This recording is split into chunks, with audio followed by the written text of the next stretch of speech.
Hey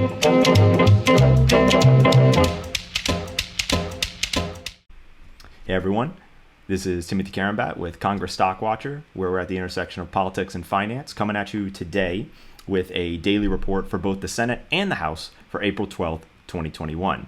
The reason I'm doing both in one video is because there's only a couple trades to highlight for the Senate, and there's only one individual trade for the House that I wanted to talk about.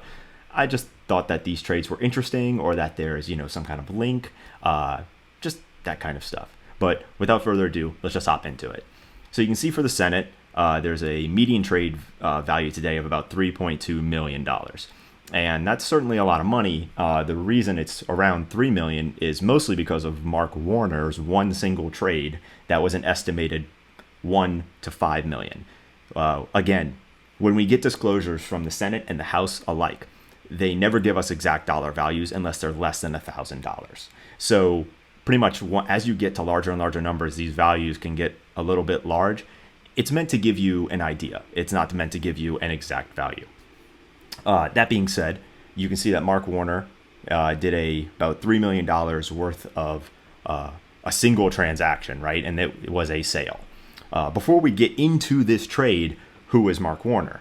So Mark Warner is a Democrat from Virginia. Has been doing this for a while now, since around 2009. A thing to note about Mark Warner is that these kind of levels of trade, I guess you would say volume of trades, are not uncommon for him.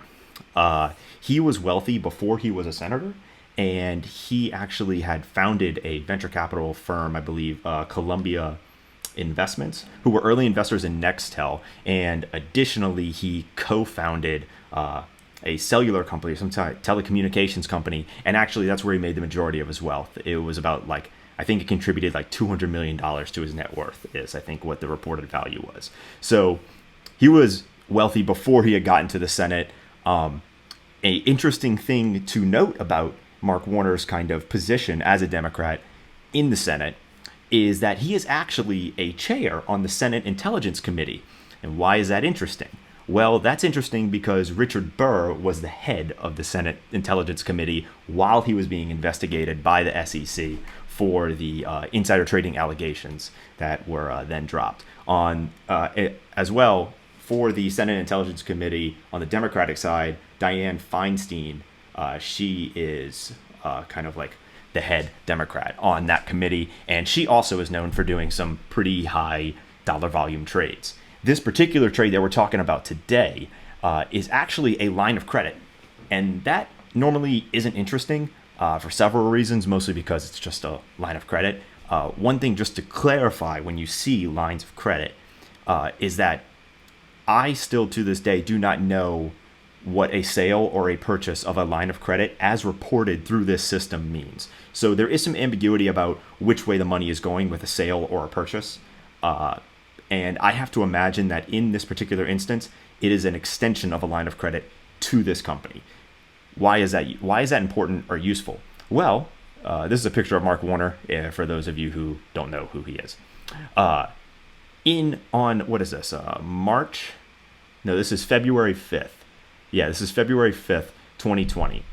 You can see that he had done a purchase action for a line of credit for this same company for a range of $250,000 to $500,000, which is very interesting because actually if you consult Revival LLC in Springfield, New Jersey, this specific person, and look at their PPP loan application data, you can see that they actually qualified for a $1.6 million loan that supposedly retained 142 jobs, and the loan was approved 2 months after this initial line of credit extension, or whatever the context of this means.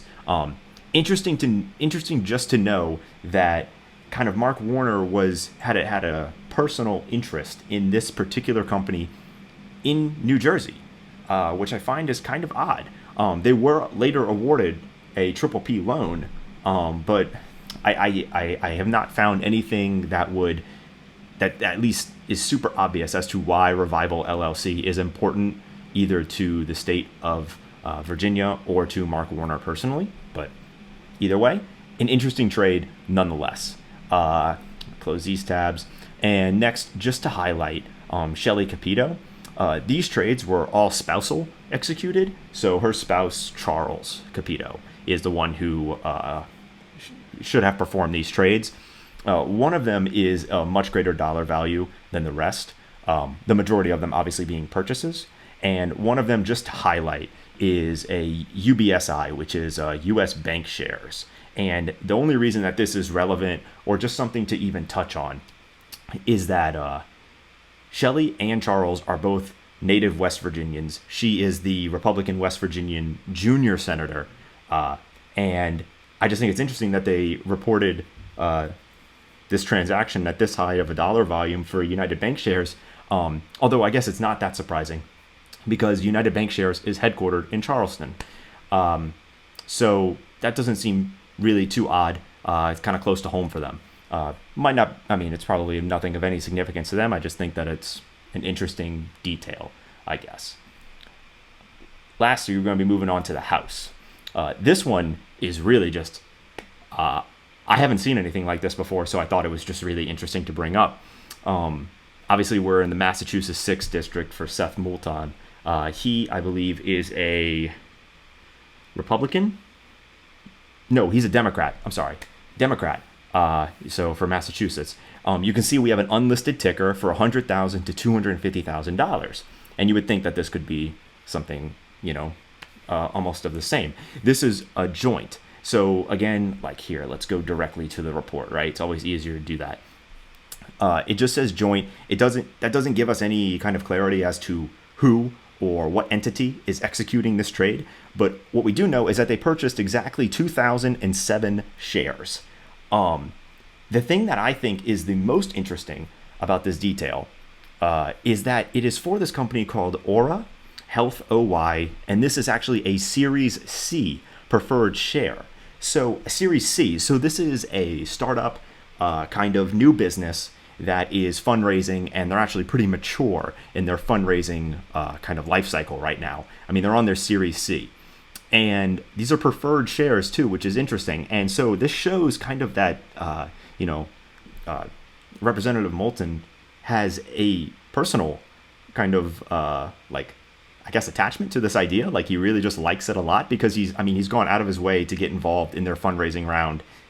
It hasn't been closed yet, and the reason that I know that round hasn't been closed is because it hasn't been reported on Crunchbase. Actually, this time last year, Aura, I'm not sure it's Finnish, so I can't be sure.